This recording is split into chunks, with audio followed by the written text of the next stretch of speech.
Desiree Fragoso. I'm the interim city administrator, and thank you all for coming to this meeting that we're facilitating so that we can hear a little bit more from the Wild Dunes Resort team about the project that's being constructed down at 57, and we can learn a little bit more about it and also learn where we are with the progress of construction.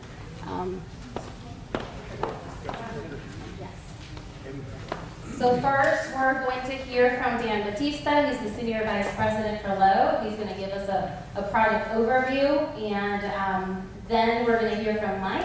He's the Vice President of Lowe. He's going to talk about what's happening now in the construction and some of the potential impacts that construction will have on the overall community, not necessarily within Wild Dunes and the gates, but outside of the gates as well.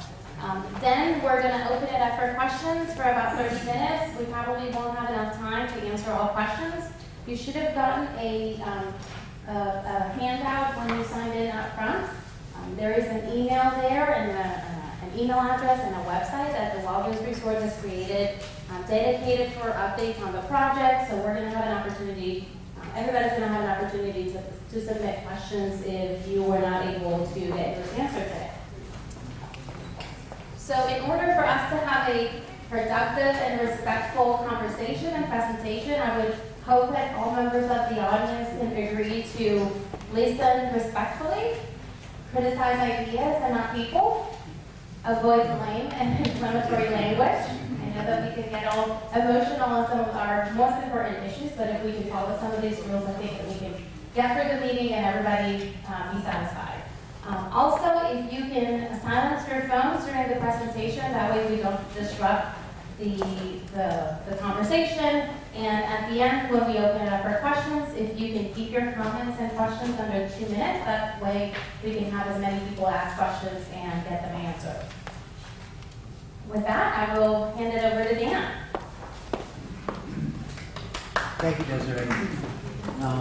I want to thank everyone for coming out this evening and giving us the time so that we can share with you what's going on with respect to the project that we're doing at Wild Dunes. And also I want to thank the entire city and city staff for helping us get this put together so we can have this forum and be able to present this. So what I want to do is really just give an overview of what the project is that we are constructing out at the resort, and then let Mike really dive deep into some of the details about the construction. So, as most of you know, or if you don't know, the construction site is located at the back Palm Gate, across from 57th. This kind of shows you that area. I don't know if this has a, does this have a laser pointer? Okay. So that area that's highlighted there is the 4-acre site where we are constructing the new hotel. This is an overview of the site plan, which gives you an understanding of how it's going to sit on the site. Ultimately, it's 153 keys.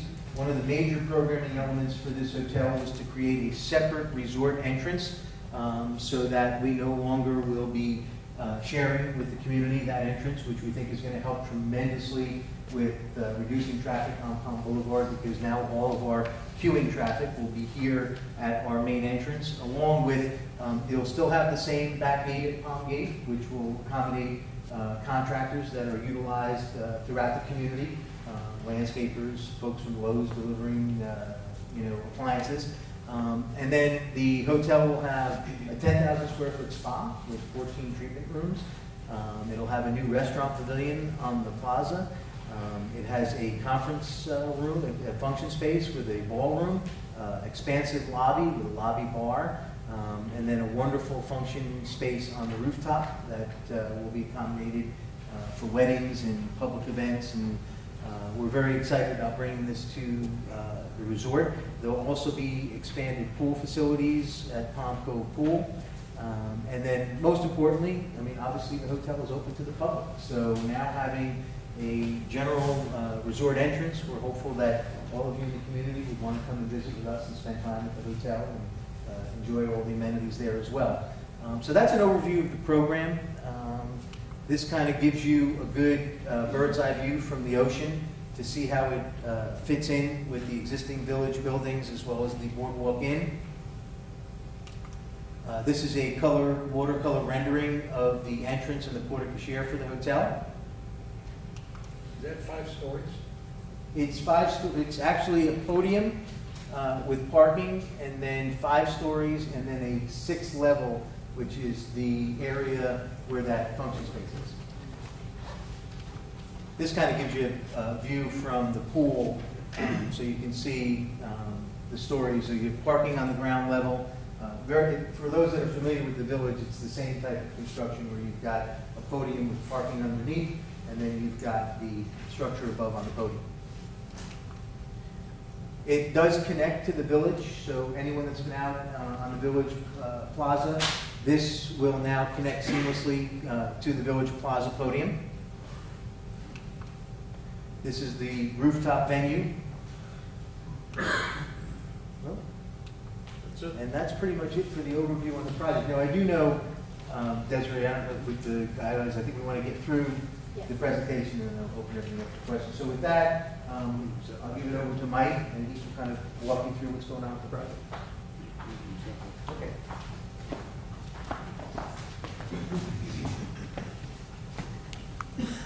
Wrong one. Okay, so Dan showed you kind of what it's going to end up looking like. I'm going to give you a few stats here just so you can understand the magnitude of the project. Probably, if you've been by, you understand it is significant. It's the largest construction project, I think, here on IOP since the village, about 10 years ago. 777 piles. We've driven most of those into the ground. We have about a week's work, 1 week's worth left to put in the ground. I'll tell you about that in a second. There's over 1,100 tons of rebar and all the concrete work. There's over 560 tons of structural steel. The ballroom component of that hotel is largely all structural steel for the clear spans required for that 8,000 square foot ballroom area. Probably one of the most significant components of the project is over 20,000 cubic yards of concrete. Work completed to date. Last July, we started clearing the site and demoed the old the admin building and continued with utility relocations. There were existing sanitary stormwater and sanitary lines that crossed the site through the footprint of the new building. So the initial phases required new sanitary and water relocated outside the footprint of the new building. That work's been going on through the winter. This February, mid-February, we started the pile driving. Pretty much finished that up right before Easter, but for about 45 piles, 48 piles that we have left to drive. We're still working on getting the new sanitary system accepted and turned over to the Water and Sewer Commission. As soon as that's done, we can get in there and drive the remaining piles. It'll take about a week. We hope to have that done in the next few weeks, hopefully. Other activities have now started. A couple weeks ago, we've actually started the concrete operation.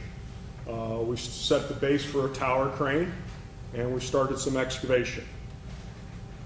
Kind of describe some more of this here on this schedule. This shows you an overall timeline. I mentioned the pile work that started. We've started the foundation work, which involves some of the excavation and pouring pile caps on top of the piles, which support the building and the columns that come up from that. The structure will actually start coming vertical later this summer, the July time frame. You'll start seeing some columns pop up.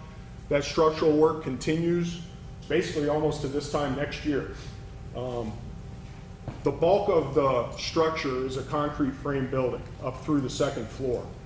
65% of the concrete work is involved in that, the first through the second floor. Then the building from the second floor through that rooftop is a structural stud system with metal deck with thinner slabs, like 3.5-inch slabs, I think, is that right? So there's less concrete volume involved. The skin work, the facade elements with the windows will start mid next year. interiors and the rough end kind of comes along with the structure, and as the building becomes watertight, more of the finish work continues, with the projected opening right now in that first quarter of 2021. So that's the overall timeline. This is a shot earlier this week from the village looking out on the site. You can see the existing Palm Cove pool remains. Here's those piles I was talking about we still have to put in. These are steel piles that go in right along this area. You can see the foundation work that started for all the tie beams and pile cap work. And the base of the tower crane is sitting over there. An activity which starts, I believe, next week, right? As the rest of the tower crane starts to come in? 21st. There'll be deliveries of sections for the tower crane. It's 150 feet tall. To the boom, yes. To the boom. That's going to be used to help facilitate moving all the materials and with the concrete operation.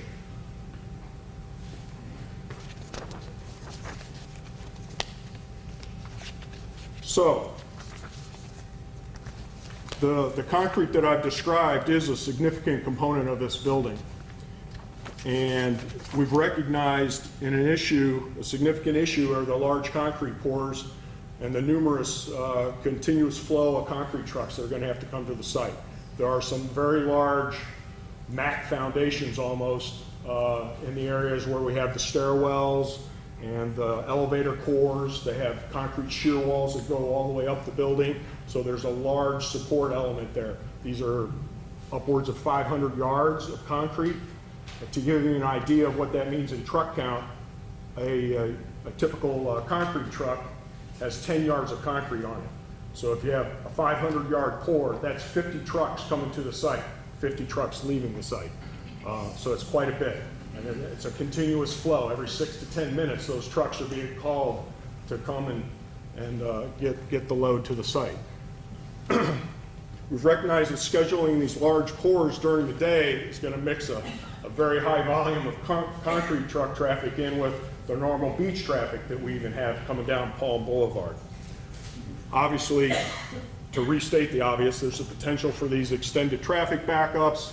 You have the risk with people, crossing the street trying to get to the beach. You have the backups that make it more difficult for our first responders to get down Palm Boulevard. And then even in the morning, if we were to try and start these during the day, you've got the backup that you already have with the contractors getting through that back gate. This would add to that. So what we have determined, or what we believe is the best solution for this problem, is to try and do these major pours, not all of them. We've identified approximately 35 major pours that we want to try and do during the night. That would be from July through potentially April of next year. Now, these would all happen during the week, not on weekends. We definitely stay away from the weekends. This shows you a little bit of the timeline and the number of these are required, spread out over the life of the project, if you will, or the concrete structural work. As you see, most of them are happening in the August, September, October, a little bit in the November period. That's that period I described coming up out of the ground through the second floor where it's all concrete frame. The need for these additional night pours is lessened. We're also into the winter months, which we may not have to use all these, but it's quite possible we'll need to, depending on weather and events around the island. So we've worked with the Isle of Palm staff, the Public Safety Committee. We've also regularly communicated with the fire department, the police on this issue. We're working to minimize this impact, and we think doing these pours at night is going to be advantageous for everybody. The queuing of the trucks, the stopping, the restarting, they're big, they're slow. There's just a real potential for problems with the traffic coming down Palm Boulevard, we believe. Now, to other mitigations to deal with this, doing it at night, is dealing with the workers that are going to be there. There could be 20 to 30 cars involved, from the workers getting to the site involved to do this work at night. The current plan that we've discussed is to have them parked at the municipal lot and shuttle them down. So they're not all driving, parking on the sides of the roads and things like that. So we've tried to, we've worked on a logistics plan on site for the truck and delivery access to get those trucks onto the site. I'll show you a picture of that here in a minute to describe that. We've also tried to create a continuous path in and out of the site with the concrete trucks to avoid the backup alarms. That's a big issue. So to avoid a typical scenario where the truck pulls in and then backs up to offload the concrete, we're trying to create a drive-by scenario where then after they've dumped their concrete load, they can continue on, loop back, and drive out to try and minimize those backup alarms and noise potential at night. We've got a great avenue and rapport going with IOP on social media. We're also we have weekly meetings with Travis Stafford, with the fire department on site regularly I believe it's Mondays, to look at the conditions on site, because it changes every day.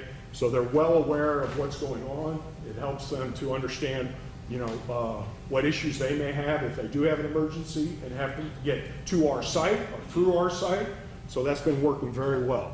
We've also established meetings on Tuesdays. I believe that a standing meeting every Tuesday again with the chief of fire department and representatives from the police to, again, kind of go over the status of the job, what's happening, so everybody's aware. This is that logistics plan I mentioned.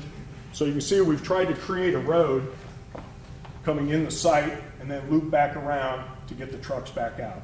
So the tower crane or a pump will be set up. We'll try and do a drive-by, swing the chute over, get the concrete out, and then send them on their way.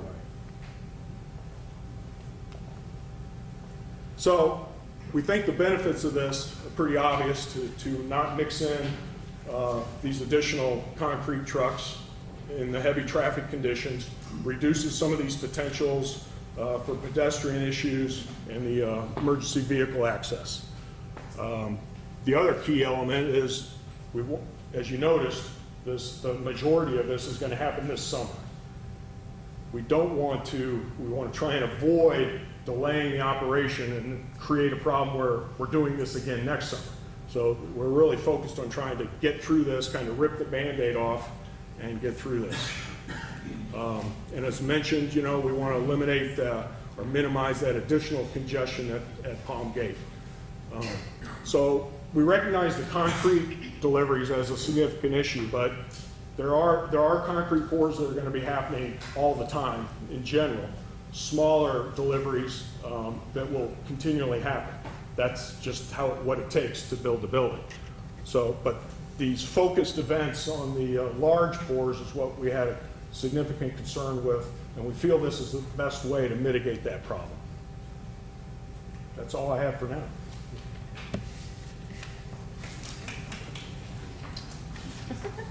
Thank you, Mike. And now to open it up for questions, just give you a quick update so far. The Longview Resort team made this presentation to the Public Safety Committee, and like you mentioned, we have been meeting with them every week, trying to mitigate some of the impact that we know we're going to have and our community is going to have, and how can we work together to try to minimize it in a way that we can constrain that project schedule so that the impact doesn't extend over the timeline that we presented. And the Public Safety Committee and the staff agreed that this is an opportunity available to us to try to minimize that by authorizing and allowing them to work at night during these 35 continuous events. That request or that recommendation from the Public Safety Committee is going to go before City Council for final approval. So now you all have an opportunity to ask the Wild News team some questions. I will walk around the room to share the microphone. Desiree, before we Yes, start, though, sure. just one thing I want to add. Before we start, I would like to at least introduce who the Wild News team is, Yes. so you know Thank you. who everybody is. Obviously, my name is Dan Batista. I see a lot of familiar faces here. I'm very glad to see everybody here. As Desiree pointed out, Mike Mansiger is also with Lowe, and he oversees all of our construction with respect to the project that we're doing here at Wild News, as well as everything in the Charleston region. We also have Amy Hammer. Amy Hammer is with Lowe and also works on all the construction elements that we have here in Charleston. And Nizar Farhart, who is also with Lowe. And then we also have Frank Fredericks, who I'm sure all of you know as the managing director of the resort assets out at Wild Dunes. So you'll know, your question probably get directed to any one of these individuals, but I want to make sure at least you knew who they were. And we also do have our team here with the general contractor, but maybe Mike, you can kind of introduce who they are and let everyone know who the team is. Yeah, James is the senior project manager, and Mark Wills is also with BL Harbor, and Colin is with Donnelly's Concrete, who's doing the concrete work I just described. Okay. It looks like we have about 45 minutes for questions, so this gentleman here will break the ice. My name is Joe Host. I live at 65 Twin Oaks Lane, Skid Corner, from where they're doing all this work. The loop, Yeah. that's what I'm interested in. Now, are you guys going through the back gate then to do this, or are you going actually into the back part of the project? Oh, yeah. Oh, there's what we're looking for. All construction traffic is down Palm Boulevard. We never come through Sundial. We're trying to avoid ever getting on Palmetto completely. So yeah, the plan is to come through the back gate, but the construction entrance at the back Right, gate, right. not the back gate for community access. And that purple loop you see is within the site, the construction. Oh, it is within That the is site. all within. This is the boundary of the site. So this is the edge, the sidewalk, or what the sidewalk that we took out, and the construction fence right It's there. going to be on the interior side of the... Yes, so this is all within the construction site. Yes, sir. Okay. So not coming through the back gate? No. In and out and back down Palm. Anybody else? Rusty. Rusty Spreedman, Palm Boulevard, very close to 41st. So I'm going to have, I counted accurate, I guess on Palm we're going to have about 4,500 concrete trucks overnight. Is that correct? No, on any given event, a night tour will involve, what, 50 to 60 trucks? Yes. On a Okay. night tour. Okay, 50 to 60 trucks, 35. Up to 35 times over the course of the year. Okay, I'll have to go back through that math. Anyway, so that's from 2 a.m. to 6 a.m. in the morning. Approximately, yes, sir. And how are we going to control noise during those overnight hours on Palm Boulevard? And this is going to be on Palm Boulevard between the connector and That's right. the gate. The concrete is batched in North Charleston. It's about a 45-minute trek to the site. Comes over the connector, and then you're right, all the way down Palm Boulevard to the end. There's going to be some noise. It's going to be the noise that you can imagine, the truck noise. There's going to be workers there. We're going to work to minimize their hollering and yelling. It's one of the another mitigations we're working with the contractor to control. We've come up with this plan to try and avoid the backup alarms. I'm not saying that it couldn't happen sometimes, but that's we're trying to get out in front of this as best we can. Okay. And a lot of this work is also being done during what is traditionally our storm season, obviously. So That's right. do you have contingency plans, backup plans if we do have a major storm? Well, we get stopped, obviously, if we have a major storm. Right. Other than stopping the work, I mean, obviously, we have protocols in place to batten down the project and get loose materials bundled up, get them secured, things like that. Absolutely. Thank you. to the slide where we talk about the events. And Oh, this one? yes, and explain what really we're talking about per month when you Yeah. talk about 9/4. That's right. So if you break this down, in the April, September, October period where we show the 6 or 7, we're talking about 1 or 2, basically 1 a week, potentially 2 a week of these events for that month. And again, it's limited to what we hope is we can get that concrete in and out in a matter of, I don't know, 4 hours, 6 hours. Then they're all gone now, and then it's daylight, and then the finishing crews will start, which is another issue. They've got to get on it, and they'll be working most of the day on the finishing process.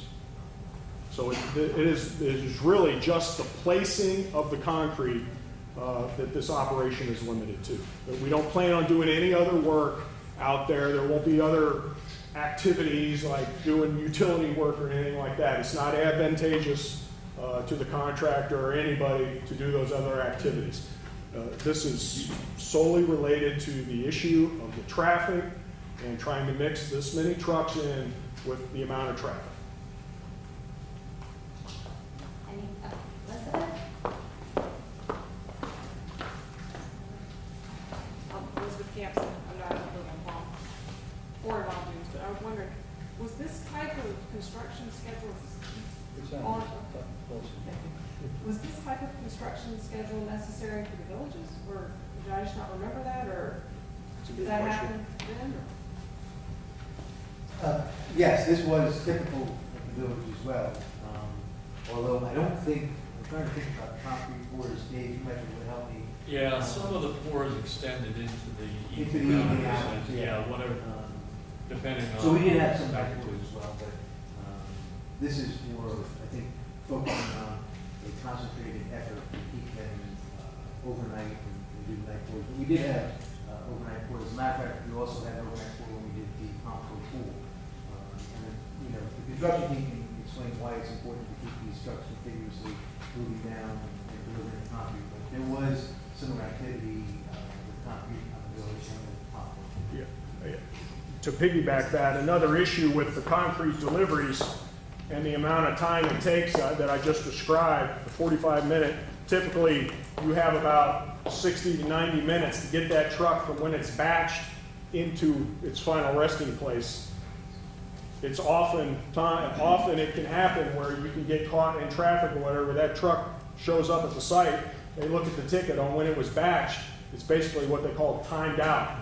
It's sent away. Now you're ordering another truck and you have another truck leaving, which is another reason it's very advantageous to try and do this when we can get it in and get it out.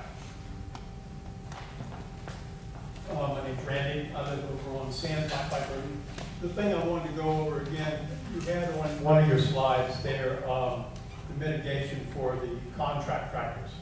You said that there would be shuttles. In the initial briefing given to us before you even started construction, we were told that the contractors would be shuttled from, I believe it was the Citadel Beach House. That's right. That's not occurring. Okay? So if we're to believe that, based on what I'm seeing now, if you go there at 7 o'clock, 7:15, along 41st, Palm, past say 56, 57, there's nowhere to park. There's no shuttles that are being taking place that I've seen. Okay. Okay, so I'd like you to address that. Well, I wasn't aware of that. We will look into that and we'll make sure that the Okay. construction workers are utilizing that lot. Yeah, I walk in the morning and I see them get out of their cars and they walk through the construction. We need to I'm just address saying, that. Which makes it hard for folks with small kids and stuff. Absolutely. at the beach. We agree, that is our plan, to have the construction workers use that Citadel lot. The reason I mentioned the municipal lot overnight is because that is right next to all the beach houses in the community. We felt it was better, and the police suggested to use that municipal lot for the overnight work. The other question was when you showed your loop where the concrete trucks go through, where are the trucks going to perform their clean out? On site, Yeah, I mean, it will be on site. You'll find a place to wash out, yes. one of these We places. have washout pans coming in. That's a large washout. No, sir. That's going to be a large washout. No, sir, it's not. Oh, you don't think? No. I've been doing this for 22 years. Each concrete truck does need to wash out. They have to rinse out the drum and the chutes, Right. clean the concrete off, so you get mostly water along with some slurry residual rocks. We have concrete pans, which are roughly, spread out like the concrete pans. Yeah, I mean, they'll be a traditional. So my only point was, you're showing the loop and you're saying in and out. There's going to be backup required to get to the washout. I've not seen a concrete pour with a washout that the truck does not have to back up. So your backup alarm will be going off all night. No, sir. You No. don't think so? Of course not. Trucks only, the backup alarm on the truck, the BP that you'll hear, will only be when the truck is actually in reverse and backing up. On some of these pours, we're gonna pull the truck straight on in, we'll be able to get to the concrete pump easily, they'll pull in, be able to swing the chute to the left, or to the right, but excuse me, to the right, and offload in. Some instances, the concrete trucks will have to go ahead and back up, it's just inevitable. But the only time the concrete backup horn is going on the truck is when the truck is actually in reverse. Once it backs up 15, 20 feet, which is a matter of seconds, it backs up, it stops, the driver puts it in power, the horn is shut off, they don't stay on. So one of the things we've had a lot of luck with in the past, and I believe we finished up a really large concrete project right downtown in Charleston, the 10 West Edge project. And on that project, we had about 46,000 cubic yards of concrete. And that's a completely different community than what we have here. We still had a lot of the Bristol condos right next door. There was a lot of noise. We worked a lot with the hotel next door. So that same noise that's a real problem with these big concrete pours, there's a lot of workarounds for that. Has to do with how you place that pump truck, that noise, that pump that is rhythmic, how you position that and where that thing's directing the noise. Talking about washouts, we had similar challenges on that project, and we utilized dumpsters where you can pull those dumpsters out after you're done with that major concrete pour, and you can kind of isolate those things. One of the things we had a lot of success with on minimizing backup alarms was coordinating with that concrete company who we're using Charleston Concrete, who has got a lot of experience in working in this area, and getting front-loaded trucks depending on the setup of the pump, or back-loaded trucks depending on the setup of the pump. And you can use that as kind of a logistics pass-through to avoid a lot of that unnecessary backup. And I don't know that we have an exact location for where those washouts are going to be in every single concrete pour, because it will vary based on the placement of the pump. But I think the goal will be to try to place that washout along that loop back, so you can get those trucks washed out on their way back out and avoid a lot of that unnecessary backup.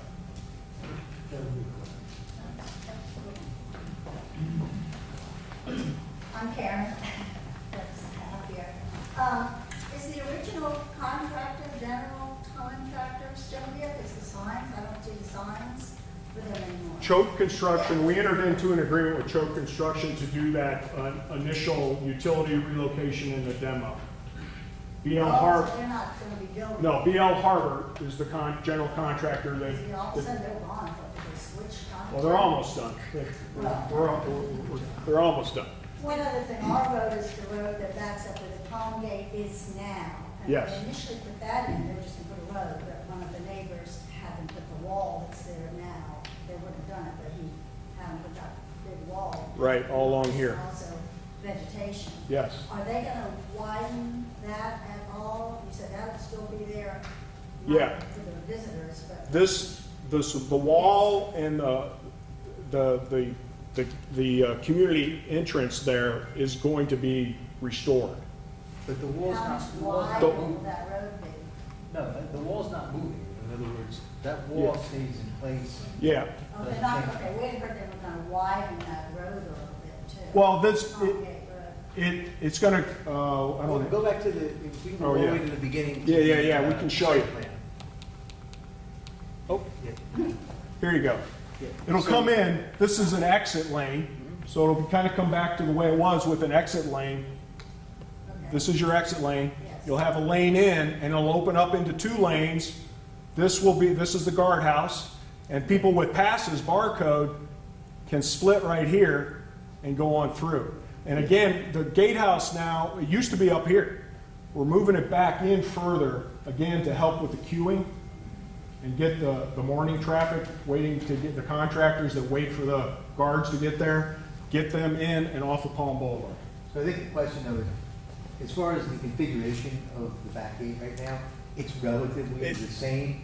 We're not, there's no expansion into the neighborhood, or into that area. Yeah. That wall stays the same. It's all within, it's in confines of what's there right now. So it's not So moving. there'll be 3 accesses, gates to, well, into the sundial, this one, and then the one off home, the one Right. going straight in.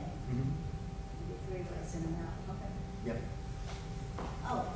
One other thing, what happens, will there be a bottleneck at 41st and Palm? Actually, that's a great question. We actually think this new configuration is going to help mitigate, if not alleviate, most of that traffic. Because what happens is, most of the check-in is occurring at the sundial gate. What we're doing now is we're taking the entire queue and everyone's coming down Palm Boulevard, and we've created at the entrance to the resort, the reason we have the 3 lanes is so that we can bring all that But car when traffic. they leave, I'm talking about when they leave Wild Dunes, they're on Palm, they get to 41st. Right now, it's a 3-way stop there. That's what I'm thinking it'll bottleneck back down Palm towards Wild Dunes. 41st and Palm. You mean Where that the three-way when people, stop is when they there. exit the Yes. resort? Yes. You know, say exits 11 o'clock in the morning. There's going to be increased traffic on Palm Boulevard just from hotel operations. I mean, right there, how they got help.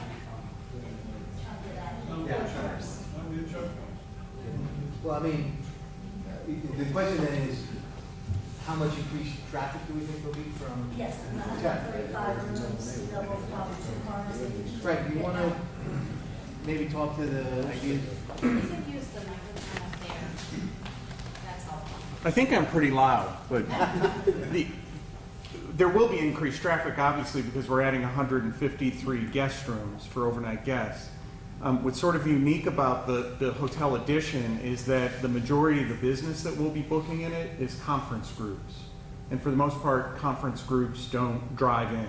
They usually use shared services, taxi services, all those various modes of transportation to get to their conference destination. I'm sure many of you have been to conferences and you typically don't rent a car. You fly in, you take shared transportation to get in. So it'll vary, but the simplest way to put it is the majority of the business is very different than what we do now. Although, for example, in the summertime, it'll be probably a higher percentage of individual guests, and I would say most of those folks would bring cars in, but to say exactly how many more cars, I don't think there's really a way to know that. Did you do a traffic study? We did. Okay, we have one back here, then I'm going over to you, sir. Yeah, I have a lot of one suggestion, Frank, that Band-Aid thing, just run a happy hour all night. Can we do it at your house? Nobody will complain. And the question, when the trucks are coming and going, is there any way to minimize the gearing up and gearing down? That's really a concrete question, I guess, Yeah. because that's noisy too. Sort of like And the back- part of that is, not having to stop for other cars is a big part of that, which again is, we feel is an advantage at night. I mean, on site, I don't know how much of that you can control. I mean, The acceleration on site is going to be a noise, but there will be a lot less air brake, that kind of noise than during the day, because it will be a constant speed down Palm Boulevard until they get into construction. I'm Brian Abel. I live on Palmetto Drive. Is the city going to have someone out there monitoring these night pools to make sure that they're in compliance with what they've promised they're going to do? Well, I'll try to see, maybe everybody knows. Yes, we will be monitoring this operation. The recommendation that was Continuous during the all-night operation? during the night, yes, and we are talking about what that means for our police department, whether or not we need additional support from the. I don't think policemen shouldn't be doing that. Yeah, who's gonna pay for it? White Dunes or us? That's part of the conversation conversations that we're having, and that's why we're meeting every week to try to mitigate, and we're have constant communication with the team to try to eliminate, or we won't eliminate the noise or the inconvenience, but try to mitigate it in a way that helps. Right. There's no sugarcoating it. This is No. going to be noisy. Correct. Yes. There's no way around it. It's going to be noisy. But we need to hold their feet to the fire, so to speak, to make sure that they're complying with what they agreed to comply to. Okay. Absolutely. We're good. Any other questions? Let's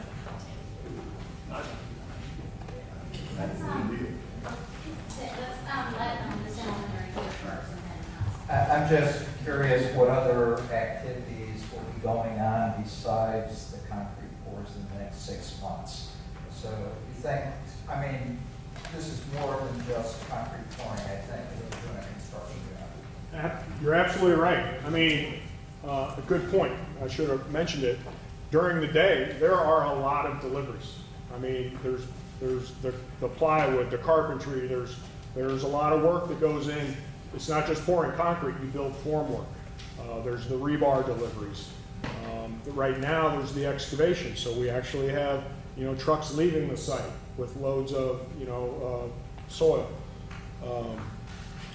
And again, as more products come on, as the job advances in the next 6 months, I can tell you, it's primarily concrete work, right? Correct. It won't be until basically into next year where other activities will start happening, and other deliveries like the structural studs and the metal deck, the structural steel. Is the cold form stud walls, are they pre-fabricated, or are you going to be stick-built on site? It's a little of both, but I believe primarily you're going to have components, right? Primarily there'll be components, and there's a large factor of So there'll be wall stick-built panels coming foam. in? You'll be bringing wall panels in? There's a small amount of wall pre-built wall panels. Okay, because if you had done that, you could have accelerated this whole project if you'd just gone with panelized the whole way through. To the extent we can, we're trying to do that. Unfortunately, based on the design of the building, it didn't lend itself. Well, the podium slab did, but above that, probably repaired. It's a hotel. Yes. Okay. But we don't have straight walls, I will say that. I understand that. We would have liked it if it would have been less. Yes, believe me. He does it all the time. Not I probably designed 100 hotels, so. And dormitories. Any other questions, sir?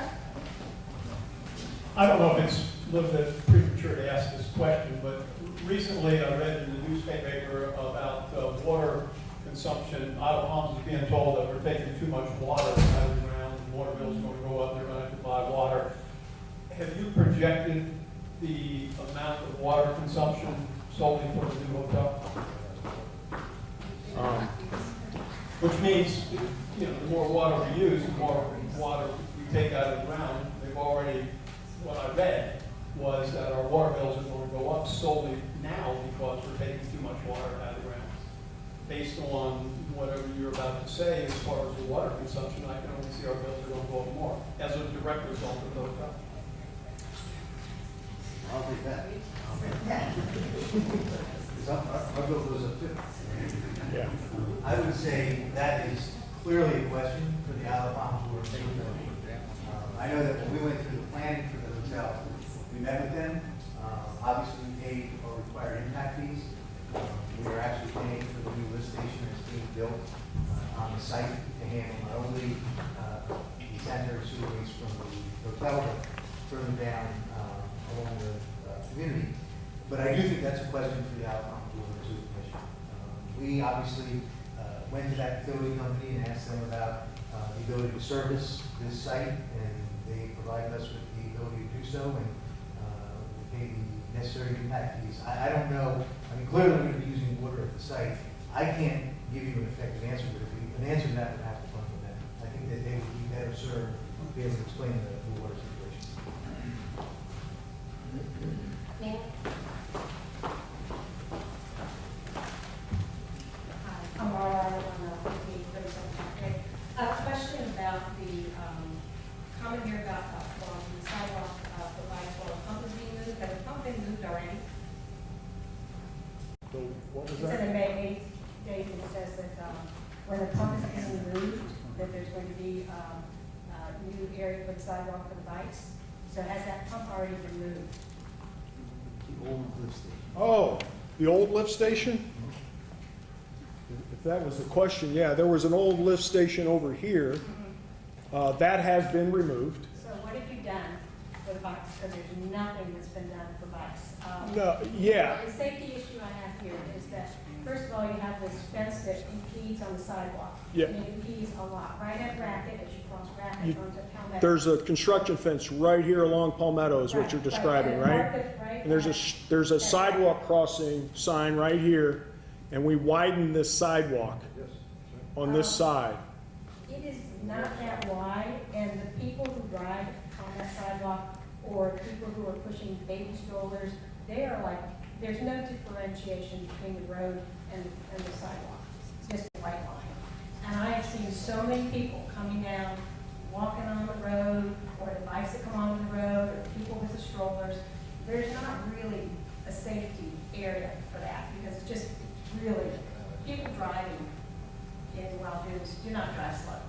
And they don't pay attention to the speed limits at all. But the safety issue I have is that I don't think that's a very wide sidewalk at all. And the part where the fence is across, that's right by the garage, the feet on the fence stick out more than halfway into the sidewalk. So again, it's difficult to navigate more than one person walking. I have a dog, and when I walk my dog, the two of us can't walk on that sidewalk. Where the fence is. Yeah, you're talking about right here, I guess, where the sidewalk comes down, you have to cross? Right from the villas to the left. So the part that goes from the villas to where the Racket crossway is. Oh, down here? No. You're talking about right here? Yeah, this is the village, right here. So this is where that crossing is. Yeah, but the sidewalk is, okay, so the sidewalk is just right there in front of where that pump is. So, yeah, I'm sorry. And that area, the sidewalk, the fence, the feet work. Okay, we need to address that. We need to look at that and pull those. Because people, when Okay. kids have come across the crosswalk there on their bikes and they've been trying to make that left turn, they're doing it very well because these people We will- their feet are sticking out. We'll take a look at that fence and pull it back if we can, or replace it with posts so we don't have that hazard. It's a good point, thank you. I do have one other question Yes. for Frank, and it's about the resort, and it's about the beach. I know this is about construction, but the beach. You've got now the sand that you pushed up, and then you had a big pile of sand there Easter week, and then somebody had enough sense to actually make a little cut through so you could walk instead of all the way around. I'm just curious as to why it's taking so long to have any kind of concern for the beach itself. It took forever for you to put those little sticks with the string to try to direct people down instead of over.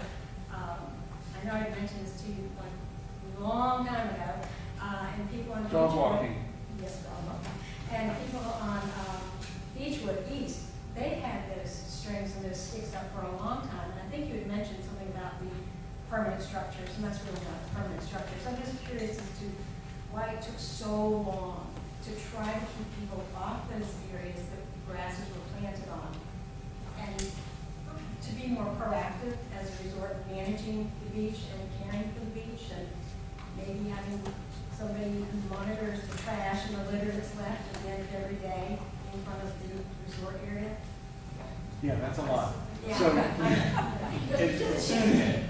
as soon as for those that aren't in there, that area was hit very hard by the hurricanes, the two hurricanes that we had.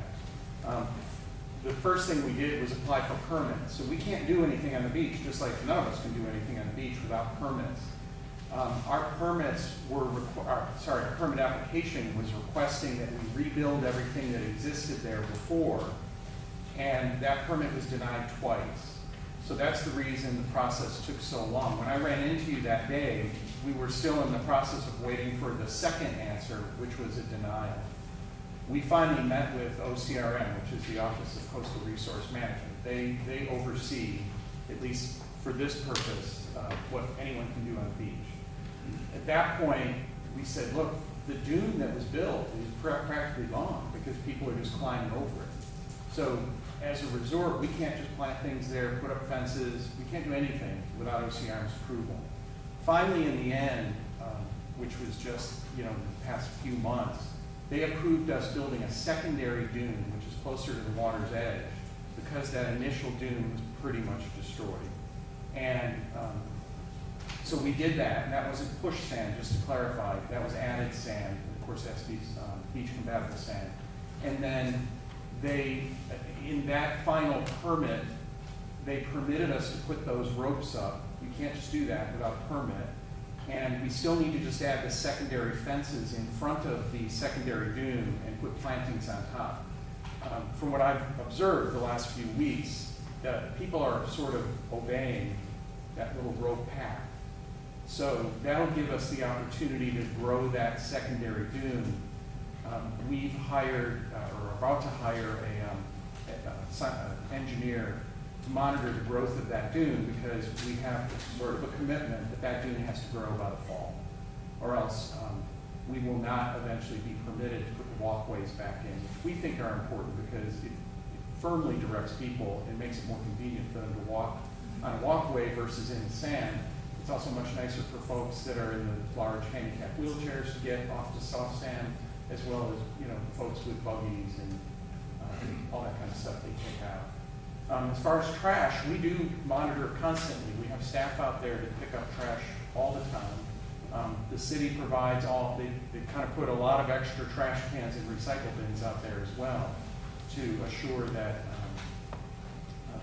folks are disposing them rather than just throwing them on the ground. Thank you, Frank. We have time for one more question.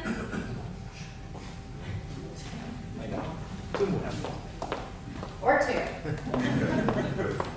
Thank you, Desiree. On this drawing, when it's completed, you're going to have 3 lanes going inside, is that correct? 3 lanes. 2 right ones are going to be for the hotel? These 3 are for the people coming into the hotel resort. These are for resort guests. These 2 are community. And those are ours, okay, I see. Yes. I see, okay. Secondly, and I've had some of my neighbors, Twin Oaks Lane, want to know, where and how can we get to the beach with our golf carts? There, we used to be able to go through the old section where the parking was for the old administration building. Right. Come around. And come down this right here. Get to the beach. We had parking there where we could put our golf carts and get on there. How do we get there now? We don't, I presume. During construction, it's going to be difficult. The answer is no. However, we're going to work to, once we can get the utility work and everything, we're going to try and see if we can pull the fence back. Don't know if that can happen or not. If we can, it's possible. Is this true to say, or should I not? That's you. I know, but you're right. And then possibly you could come through between the garden village right here and have access. Okay. But this has not been resolved with our contract. Because there's homes over here. And if you can get, am I correct? On the other side Right of here, there are yeah. homes, yes. There's not going to be any access coming in this way. At all? No way. Off of Palm Boulevard? Not until the end of the Behind those project. houses? No. Because you can get behind the houses and you can get through. There's an area. This where you is can get this is through. also this is going to be a locked gate. Okay, as soon as we finish the kind of construction work with the new lift station there, again, this is the access for the fire department as well. Right. Kind of the back door here. Okay. And in a permanent condition, this becomes locked. So there will not be access You can to go this. behind those houses, there is a street. At 58th, you can go down the street. If you came down Palm Boulevard, 58th, you can turn right, and there's houses on either side, and then along the beach. And there's an access there that you can actually get your golf carts to park over there. That's what I'm saying. If you can get behind the houses, there's a street. Well, I mean, this street is open. We're not closing any streets. Right. So that'll open back up. Okay. I believe. I believe the area you're talking about is private property. Yeah. Yes. Yeah. I mean, our permanent configuration, we end up with new golf cart parking up here, behind the Palm Cove pool. Becomes new golf cart parking. And there'll still be access. And then the path continues down. Yeah, the path. I think the route now is now not going to be through what was the previous parking lot. We're just going to have to come along Palmetto to Grand Pavilion and around, but there'll still be parking for golf carts as well as the access down to the beach. But right now, there isn't. That's correct. Okay. Yeah, the construction, there's just too much going on right now to have anybody there. I did want to revisit the construction workers parking on Palm Boulevard. That's been months, okay? And the promise was that they wouldn't do it at all. So again, my question is, where's the enforcement of this agreement? So I'm gonna be, I'm really looking for, from the city, and from you guys, holding the contractor's feet to the fire, so to speak, and say, all right, the agreement was the construction workers weren't supposed to park there. The agreement was we were going to provide additional parking at the Citadel because of the influx of construction workers. So Right. they are allowed to park there. I guess by law, they're allowed to no, park there. We're trying to control it We're not talking and about get Paul the. here, we're talking about the deal with the contractor and what then you guys about, were you going to, as you stage this site, as you do this work, by law, they can't work at night. Okay? Right. So if we're gonna go by law, we're not gonna work at night then, right? I'm just talking about my understanding was you were gonna try and mitigate this construction traffic by having parking Citadel. And I agree 100%, and we need to do a better job of that.